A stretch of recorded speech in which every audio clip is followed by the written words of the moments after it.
If you want access to bonus episodes, reading lists for every series of Empire, a chat community, discounts for all the books mentioned in the week's podcast, ad-free listening, and a weekly newsletter, sign up to Empire Club at www.empirepoduk.com.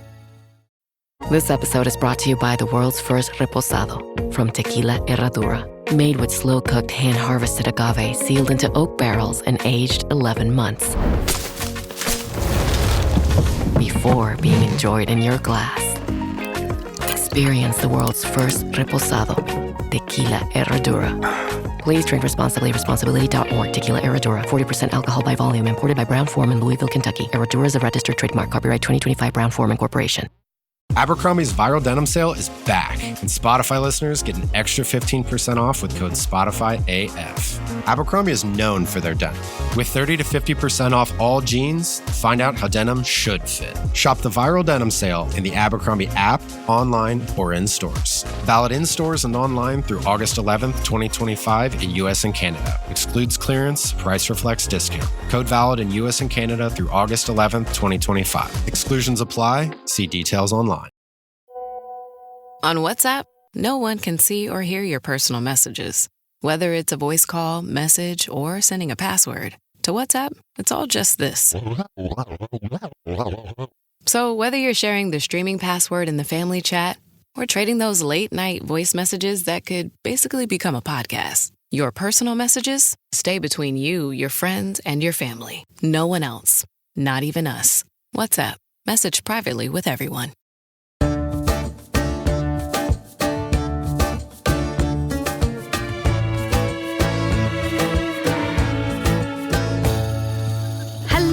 Welcome to Empire with me, Anita Anand. And me, William Dalrymple. And we continue our mini-series with Sam Dalrymple discussing his rather excellent 5 partitions that reshaped modern Asia. And in this episode, which I think is actually one of the most intriguing of all of the chapters that you've covered in this history, is the history of the Arabian Peninsula, which honestly you would not put together with the Indian Raj at all. So let's talk about this, because a century ago, a large part, we're talking about Oman, Yemen, the United Arab Emirates, Qatar, Bahrain, and Kuwait, were legally part of India. Sam Dalrymple, discuss. And why don't we know this? Yes, why? Why is this forgotten? How come that none of us knew it? It's been kind of forgotten. And I think each of the nation states involved, be it India, the UAE, Kuwait, Bahrain, has kind of written over this. And it was really forgotten until this guy called James Onley, this professor and archivist, was hired by the Qatari government to create what's known as the Qatar Digital Library, which is really good, and anyone should go online. Anyone who's doing research, it's one of the best archives out there. I got lost for weeks in that archive. It is extraordinary. I was honestly searching for a really obscure name, a British name that had served in India and I knew had been in Muscat. And then suddenly you've got his handwriting, you've got the reports about him. It's replete with these gems that I just had no idea existed until this archive was made open. It was fabulous. So he's basically sent out to try and find any documents on the history of Qatar before oil, because that's when most Qatari histories tend to begin, really. He discovers that most of the archives on Qatar are not sitting in Qatar, and they're not sitting in the Arabian Peninsula. They're not sitting in London. They're sitting in Bombay. And that basically the entire swathe, this ring from Aden and what's now Yemen all the way up to Kuwait, basically the whole peninsula bar North Yemen and Saudi Arabia, had been part of the Bombay presidency and essentially been ruled as princely states of Bombay. Just clarify for those who don't know what a princely state was. Crucially, only 2/3 of the Raj was what we call British India, directly conquered and ruled by the Brits. And a third was ruled by some 570-something states that had given up their foreign policy and defense over to the viceroy and the Indian army, etc., but were more or less internally independent. Now, anyone who goes to India on holiday may have been to Jaipur, Jodhpur, the Blue City, the desert city of Jaisalmer. These were all princely states. These were all not directly ruled by the British government in the way that, say, Delhi or Kolkata were. Likewise, if you've been to Pakistan, Bhavalpur, Kalat, and Chitral are all princely states that joined Pakistan. But what we forget is that states like Nepal, Bhutan, Dubai, Oman were all princely states too, and were separated off before Indian independence. And that's what happens with the Gulf. So if you open the Al-Qabanama, which is the list of princely states that are subservient to the Viceroy of India, it opens alphabetically with Abu Dhabi. And on the same page, you can see kind of Bhutan and Lahej and all these other states that are not part of India today. There's a passport that I managed to find of a Yemeni Jewish woman who wants to migrate to Mandate Palestine after the Balfour Declaration declares it a homeland for the Jewish people. And in order to migrate from modern-day Yemen to modern-day Jerusalem, she has to get an Indian passport because by virtue of being born in Aden, she is an Indian citizen. Extraordinary lost world, Sam. None of us realize this. But you say that there's a reason that we're ignorant, that the British actually went out of their way not to emphasize these states were part of India. Well, I mean, not even visualize it. I mean, visualizing it was a problem. I mean, maps showing that line around what was, the Indian part of the empire, I mean, they just didn't really exist, did they? Precisely. So to avoid the ire of Istanbul, basically, the Ottoman Empire had a claim to the whole of the peninsula, and to avoid a diplomatic dispute, the Arab states of the Gulf were always left off maps. And there's a Royal Asian Society lecturer who says, as a jealous sheikh veils his favourite wife, so the British veil their activities in the Arabian Peninsula. Crucially, Sam, you point out that in a sense it wasn't the favourite wife, that these places, which today we think of as incredibly rich, I mean, anyone would like to get their hands on the treasuries of Qatar and Dubai. But in Raj terms, as late as the 1930s and 40s, they were one-gun salutes. They were very minor princely states, or zero-gun salutes, as opposed to, say, Hyderabad, which was, what, a 21-gun? Exactly, and Jaipur, which had 17-gun salutes. This was one of those absurd Raj ceremonial whereby each ruler had a number of guns that would go off when he arrived somewhere, and there was vast competition between them. Are you a 15 or a 17 or a 21? Or in the case of Dubai and Abu Dhabi, 0-gun salute. No one would salute them when they turned up. The only one that had a lot was Oman, which was also, I think, a 21-gun salute, so was recognized as a major princely state. But so, bits of Yemen are part of the East India Company from 1830s, when the East India Company first annexes Aden. Before Lahore? Yeah, exactly. So Yemen was part of the Raj, or part of the East India Company, before the Lahore, which in a sense is the archetypal sort of Kipling Indian city. It's extraordinary. But the Gulf states, kind of to the east of Yemen, are brought into the Raj a bit later. There are treaties between these states and the Raj from the early 19th century, but it's only with Lord Curzon, the viceroy who's most famous for dividing Bengal and later helping to save all sorts of bits of English heritage, like Bodiam Castle. It's Curzon who has a durbar, this kind of, a court, holds court in Sharjah in the early 20th century, and begins integrating them completely as princely states. And he has this quote: Oman should be considered as much a native state of the Indian Empire as Lusbela or Kalat, which are two states in modern-day Baluchistan. Sam, one of the things you found, which will be interest at least the Indian listeners here, is that a lot of these Arabian princes sent their sons to boarding school to the posh sort of Eton of India, which was Mayo College in Rajasthan, where they would have their own house with their own elephant alongside the son of the Maharaja of Jaipur and Jodhpur. Yeah, and crucially, the sultans of Oman in the early 20s and 30s are more fluent in Urdu, an Indian language, than they are in Arabic, which sort of alienates them from their people to some extent. And the language of the Omani army, Urdu, remains one of the languages of the Omani army till very, very late. There's all sorts of things. You get all these Yemeni princes showing up at the Delhi Durbar. And most importantly, though, I think many of the princes of the region would have considered themselves part of the Indian sphere of influence. But you often get the question, how much did the average person in what's known as the Arabian Raj actually feel Indian? The answer is not that much. So the average person in Dubai probably wouldn't have known that much that they were considered legally Indian. But in the big cities they were. So Aden, specifically, you have many Arabs considering themselves Indian nationalists. There's a particular guy called Muhammad Ali Luqman, who's one of the great founding fathers of modern Yemen. And throughout the early 20th century, he's traveling around with the great Dalit leader Ambedkar. He's a massive fan of Gandhi. He's actually Gandhi's Arabic translator whenever he comes to address the Indian National Congress in Aden. And he, whilst critical of the fact that the only history Arabs are taught in schools across the peninsula is about the Mughals and the reign of Tipu Sultan and the Marathas, and nothing about Arab history, he nonetheless has an intense sense of an Indian identity, this idea that Arabs can be Indians too, just in the same way that a Punjabi or a Bengali can. We'll come on to Luqman in more detail in a second, but I just want to just go back to Curzon, because and we've mentioned this before, this man was the Viceroy of India. I mean, even when he was at university, people found him pompous and arrogant. George Nathaniel Curzon is a most superior person.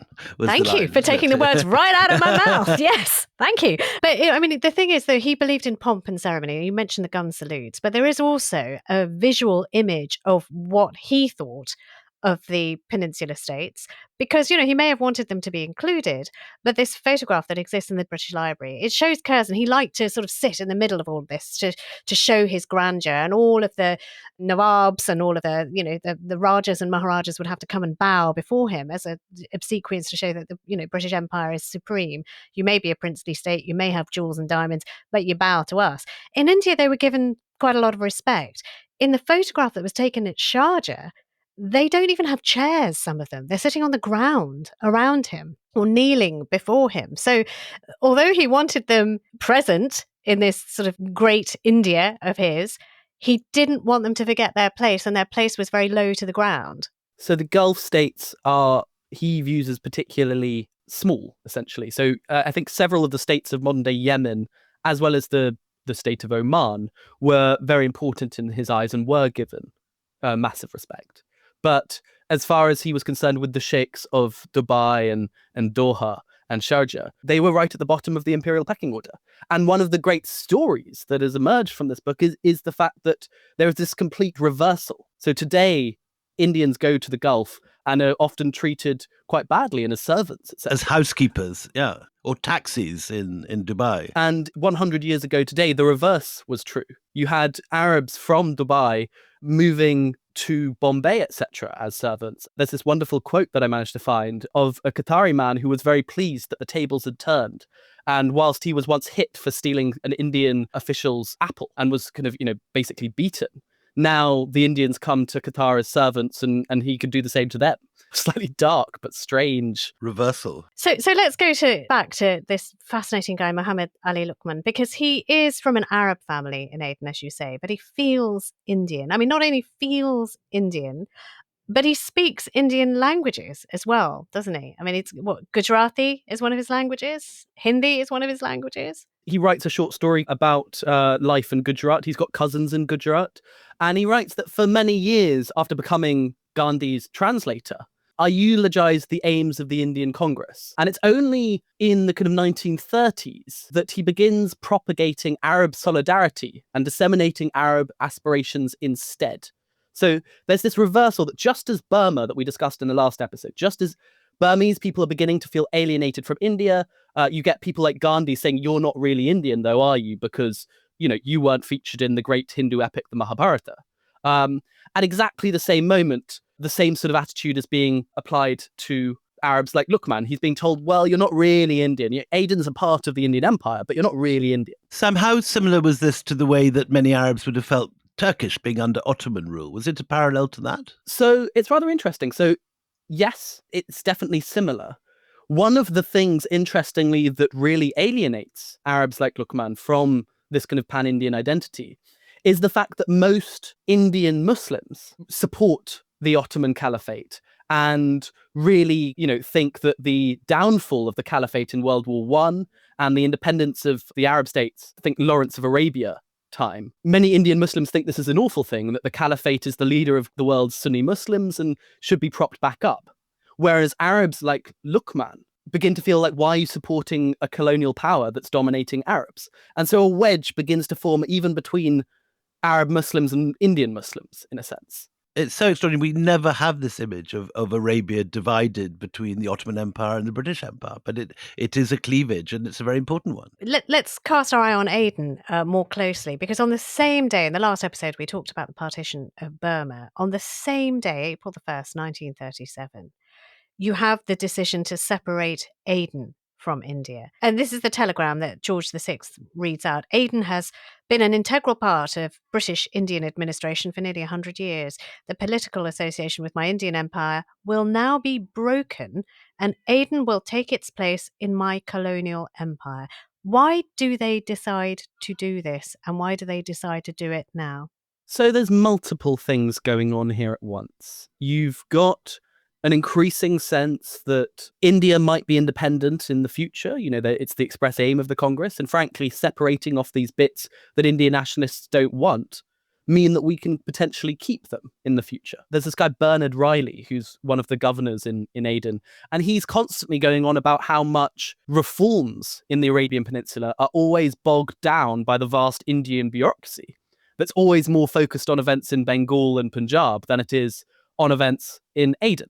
And so he definitely was pushing separation just for the sake of economic reforms. And then there's a growing sense that in the wake of World War I, there's more of a sense of Arab nationalism that's growing, and a sense that maybe these regions should be looking more to Cairo and Beirut than they should be looking to Bombay. Bombay and Calcutta, right? I mean, so I get that reasoning. What you said during the Burmese episode, and if anyone hasn't heard that yet, I urge you to go back. It is mind-blowingly interesting. That separation, and you likened it to sort of Brexit, when you're separated from the mothership, if you like, you know, the bigger economy.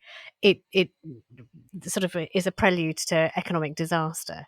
Is the same true for Aden, which is separated on the same day, or are there more mitts to catch it? I think there's less, because its economy was always less tied to India, I think, than Burma, that literally shares a massive land border. And Aden really has its heyday in the 60s, actually, decades later. Throughout much of this time, it's essentially a point where if you're taking a boat from London to Bombay, you stop off at Aden on the way to refuel. That's how most people experienced it. Evelyn Waugh writes about it, doesn't he, in one of his travel books, arriving at that time. Exactly in that manner. Exactly. And actually, Evelyn Waugh is a fascinating source on all this, because he writes about the growing dispute, the sense amongst Arabs in the city that they're never going to get as good loans as Indians from the Indian national banks. But crucially, what's bizarre is that the Arabian Peninsula is separated from the Raj in bits and pieces.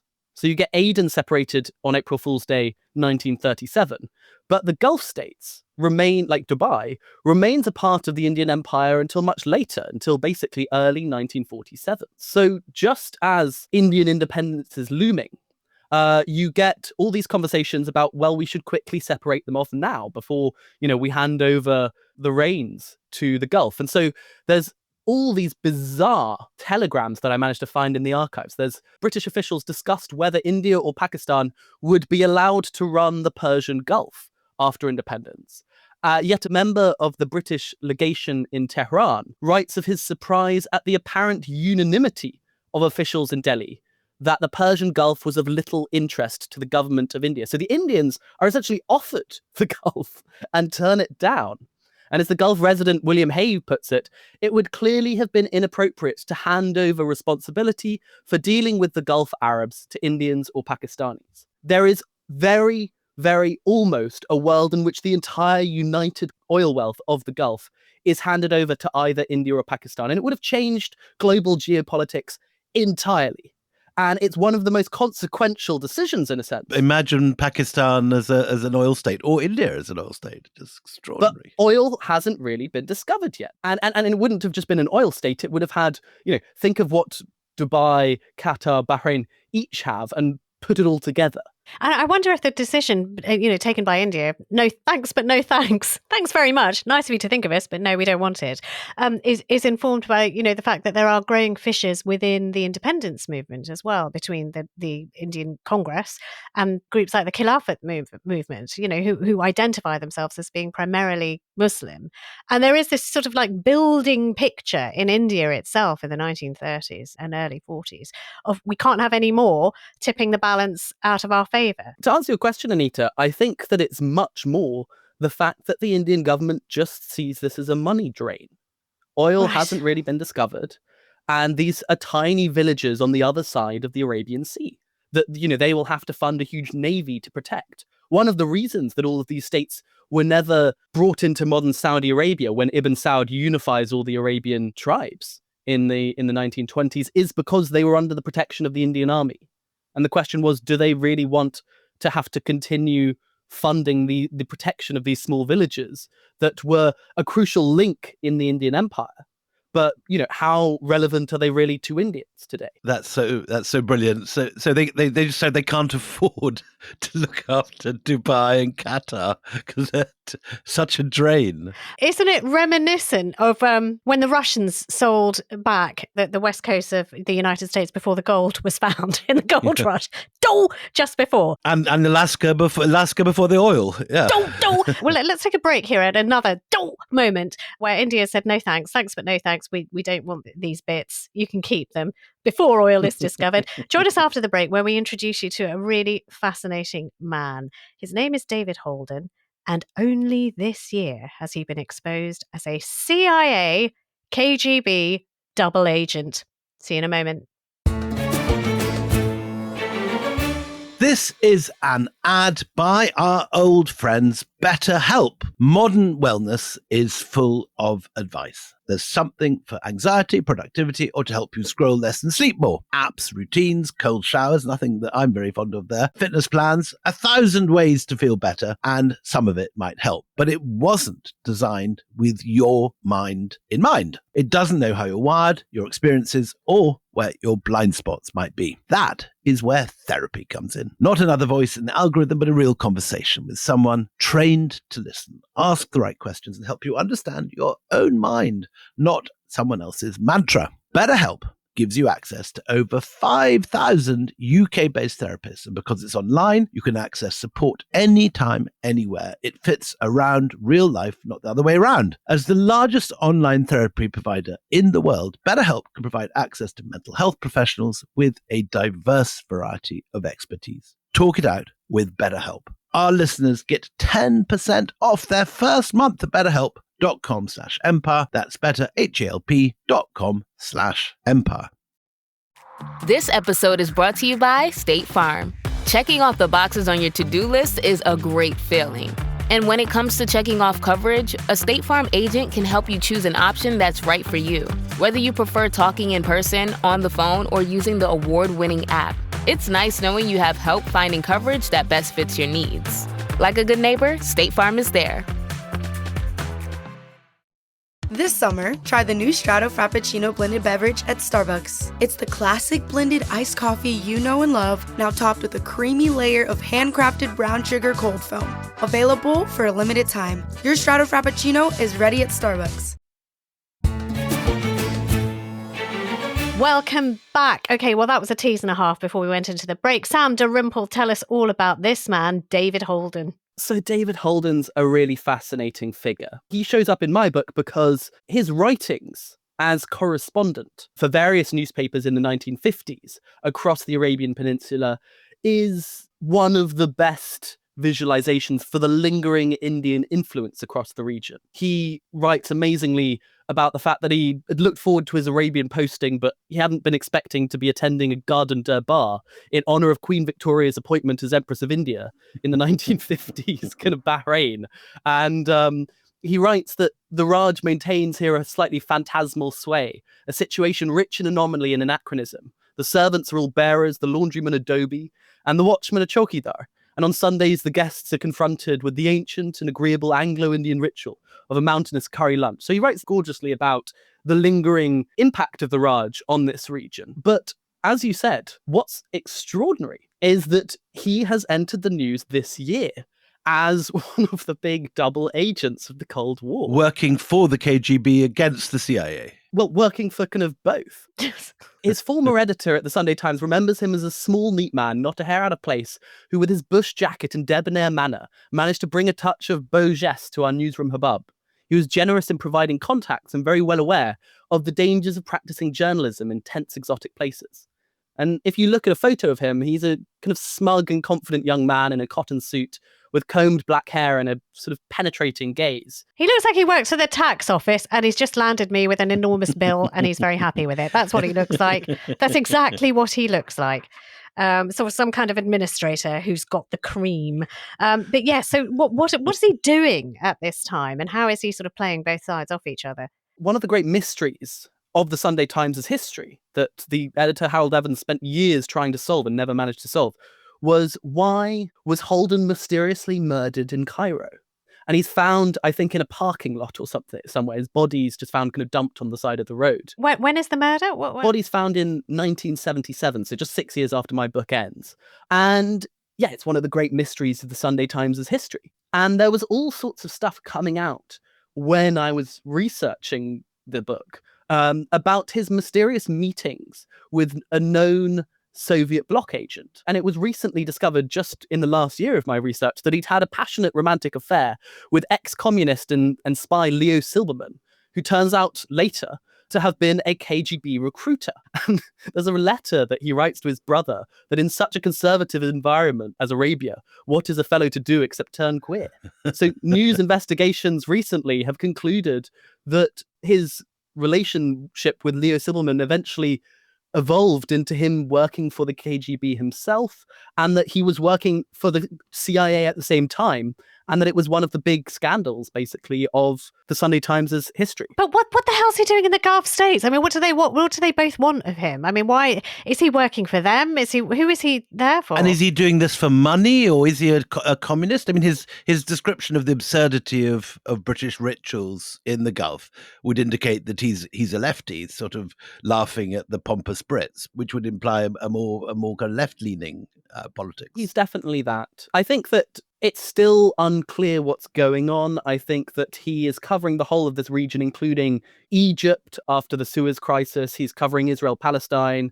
There's all sorts of major politics blowing up at the time that he's basically just being sent out by the Sunday Times to cover. But obviously, there's all sorts of murky dealings in terms of the US versus the USSR throughout this region at exactly the same time. And I think this is such a new story that it's still unclear precisely what he was doing when.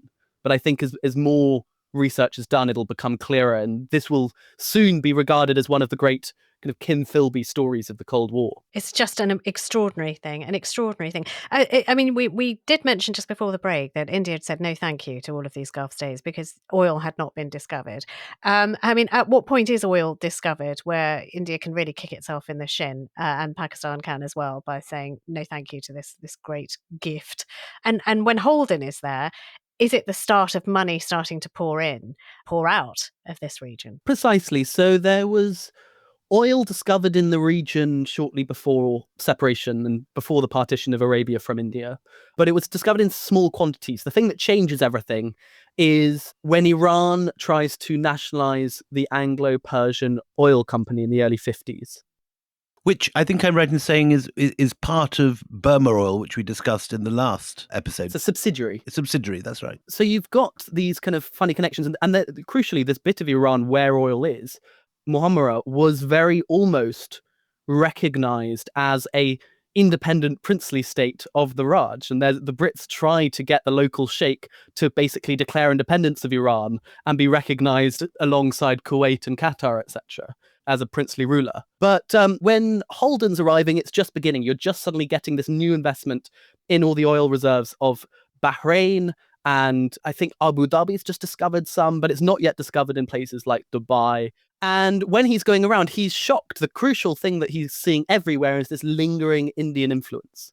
He's finding that the soldiers of Qayati state in what's now eastern Yemen were marching around in defunct Hyderabadi army uniforms because the Sultan was actually a relation of the Nizam of Hyderabad in central India. One of the figures you bring into your account at this point are the Ambani family, who Indians will know as the richest people in India, one of the richest people in the world now. What's their part of the story? So again, they're just eyewitnesses to all of this. This is a time when Indian influence is still rife across the region, and there's still a memory. It's essentially viewed as the last vestige of the Indian Empire, having been separated off. Now that India, Pakistan, and Burma are all independent, there's one scholar, Paul Rich, who talks about the Gulf essentially being the Indian Empire's last redoubt, just as Goa was Portuguese India's last solitary vestige, or Pondicherry was the tag end of French India. And the Ambanis, along with hundreds of thousands of other Indian trading families, continued to ply trade between Gujarat, Maharashtra, Sindh, and the Gulf states, just as they always had. To this day in Bombay, you see people selling sort of Arabian cans of cola and odd jobs on the seafront in Mumbai, on Apollo Bunder and a Marine Drive. There's still Arabs selling things there, but coming in on dhows to this day. Precisely. And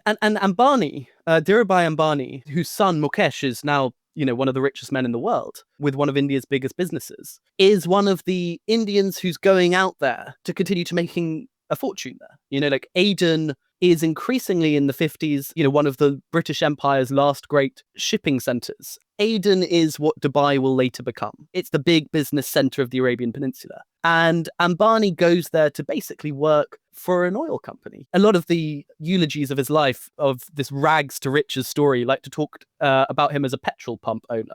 But he's actually kind of basically organizing one of the biggest, refueling massive ships to the, like huge cruise ships, twice the size of the Titanic. He's organizing this massive sort of refueling station. Is he rich? Is he rich by Aden standards at this point? I mean, No, but he's part of this growing middle class that's able to get a job in this booming city and go home relatively rich enough to start his own big business, which will be called Reliance, one of the big businesses of India today. Crucially, his wife, Kuklaben, has an amazing memoir, and she writes very explicitly about the disappearance of this Indian world of the region. The fact that when they arrive in Aden, and within a day they've met kind of 6 relatives who are living there, and that Gujarat is still so tied to Aden that everyone is Gujarati. They didn't have to speak a word of Arabic to live there in what's now Yemen. And yet, by the late 1950s, they leave because of growing Arab nationalism and a growing campaign that Indians don't belong. So tell us about this growth of Arab nationalism. This is the era of Nasser. Everyone's looking to this sort of new leader who's uniting the Arabs against the West. How does it affect people like the Ambanis and the remaining Indians in the Gulf? Well, so there's slogans like Arabia for the Arabs. And as far as Arab nationalist rhetoric goes, a lot of the Indians and Pakistanis now working in Aden are essentially collaborators with British imperialists.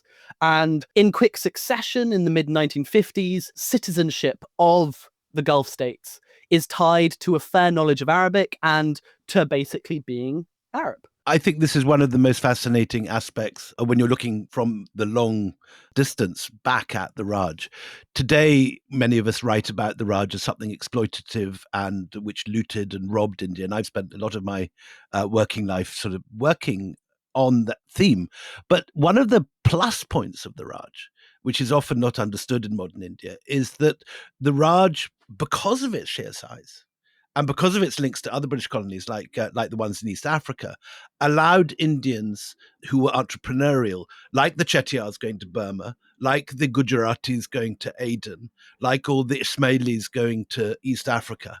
It allows amazing business opportunities for entrepreneurial Indians to set up their businesses around the outskirts, on the periphery of British India, which leads to these vast Gujarati communities in East Africa or Punjabi communities in East Africa and the Chettiars. And in 1947, when those links are cut, those communities are cut off. So the East African Gujaratis end up in Britain. The Chettiars have to return back to Tamil Nadu or go to Singapore. and the Aden Indians come back to Bombay. I mean, maybe there's another parallel to be drawn that, as Sam was saying, you've got Ma Ambani, who in her memoir talks about bumping into 6 people she's related to on the first day of being there. The Indians were clannish wherever they went. And so, just like you have in East Africa, the complaints from, the indigenous people of Kenya and Uganda, that, they're sort of living amongst us, but not of us, that there is, I do get that sense that, even in Aden, where you've got this Gujarati population, or you've got, the others in places that William just mentioned, that there is not a cultural meld that has gone on, but you get little Indias in these places, which fuels that Arab nationalism. And crucially, in the 1950s, it's after the Suez Crisis, British imperialism is kind of dying out, and there's increasing protest for, independence for everywhere in the British Empire at this point. And so Britain begins as a point of policy to try and transform this region into viable states that it can hand over independence to, but who will remain kind of friendly with the British, so that they continue to have British businesses operating there who they can hand power over to. And the first that they give independence to is Kuwait. 1961, Kuwait is granted independence, the protectorate over Kuwait is removed. And yet, almost immediately, the Iraqi government begins referring to Kuwait as a lost province of Iraq, whose independence from Iraq was only an artificial creation of the sort of viceroys of India, essentially. And it was only thanks to the Indian Army's protection that it was independent of Iraq. That's an argument that's used almost immediately, and one that will be used by Saddam Hussein 3 decades later to justify his invasion of Kuwait. And so you get the origins of the Gulf War. How amazing. Sam, you have your character David Holden turning up at this point and pointing out the irony that while Kuwait was one of Britain's dependent sheikdoms, no significant British land force had ever been summoned to its defence. Now, in the first month of its independence, nearly 6,000 British troops pour into the country to defend it against Iraqi ambitions. Exactly. Sam, there's an absolutely fascinating and eye-opening account of Kuwait being granted independence. What happens to the rest? So there's an increasing push to try and federate basically all of these little sheikdoms that exist across the Arabian Raj, as it's called. And so, for example, you get the first inklings of the United Arab Emirates trying to federate states like Abu Dhabi and Dubai together, at the same time as you have an attempt to try and federate all the states that will later become Yemen, basically. So states like Lahej and Qaidi State. In the course of the 1960s, you have increasing protests and then revolution to try and push Britain out of the region. So it goes from being something that the Brits are kind of pursuing, sort of, to something that revolutionaries are shooting Brits in the streets of Aden and saying, go away. And, Aden, which was one of the great port cities of the British Empire, becomes the center of a massive battle between rival revolutionary groups who are all pushing for Britain to get the hell out. Things are calmer, though, elsewhere. So whilst it's eventually a group called the NLF, who's essentially communists, take over South Yemen and create a country called South Yemen, but it's not allies who Britain is able to hand over power to. It's a group called the National Liberation Front, who is very much pro-USSR, etc. In the rest of the Gulf states, they are able to hand over power to the loyal sheikhs and sultans. And David Holden writes in July 1971 that for the first time since the heyday of Britain's East India Company, all the territories around the Gulf will be at liberty to seek their own salvation, without the threat of British intervention or the comfort of British protection. This final remnant of the British Raj, for that in effect is what it is, has been for some years now an obvious, if somewhat charming, anachronism. But its day is over. He writes that, Arabia's changed extraordinarily in the intervening years between 1950s when he first arrives and 1970s when he leaves. And when he arrived, it was one of the poorest regions of the world. But now Abu Dhabi, I think by the time he leaves, was per capita the richest state bar none, even though just 10 years earlier it was sunk in the traditional penury of desert isolation. And he says that Sheikh Zayed of Abu Dhabi's forefathers ruled the desert from the back of a camel, but Zayed rides it in a limousine. So it's changed in extraordinary ways. But in July 1971, a new union called the United Arab Emirates is formed out of small sheikdoms such as Abu Dhabi, Dubai, Ajman, Fujairah, Qalba, Al Quwain, and later Ras Al Khaimah, joins it as a seventh sheikhdom. And so you get the origin of the UAE out of these small remnants of the British Raj. And finally, in December 1971, the final British ships pull out of the port of Bahrain and leave. And the protectorates that had been placed over the region is finally taken away, so that the Gulf states emerge in 71, the same week as an independent Bangladesh will, which is what we'll discuss in a few episodes' time. They are finally recognized as independent nation states rather than just as British protectorates. Sam, this whole idea of founding a confederation of what had been princely states creates one of the great what-ifs of history. What if Jodhpur, Jaipur, Hyderabad, Kashmir, and so on had founded an Indian federation? Would we see them today as a sort of UAE living alongside India? Yes, and there's a lot of talk about that. I think in episode 4 of this mini-series, we'll be discussing exactly that possibility. So do stay around and listen in to that episode. Look at you doing your plugs for us. That's so amazing. Look at you. Honestly, I don't know why I'm working with him. You're very good. Seriously. He always forgets to plug ahead. Listen, you just got a little taste of what is to come. These stories and so many more are contained within Shattered Lands, 5 Partitions in the Making of Modern Asia by Sam Dalrymple. If you want to hear the next episode, we're going to be exploring the partition that, most of us think about when we talk about partition, and that is the partition of India and Pakistan. But from a slightly different angle, because I know we have covered partition on this podcast before, because we're going to be focusing on the creation of Eastern Pakistan, now Bangladesh. So, it's going to inform a lot of what's going on in the world at the moment. If you can't wait, you don't have to. You can listen to it straight away. Just become a member of the Empire Club. That's empirepoduk.com, empirepoduk.com. I always say this, a price of a fancy coffee per month. That's all it is. And you get early access to, our mini series all in one go. Listen at your convenience.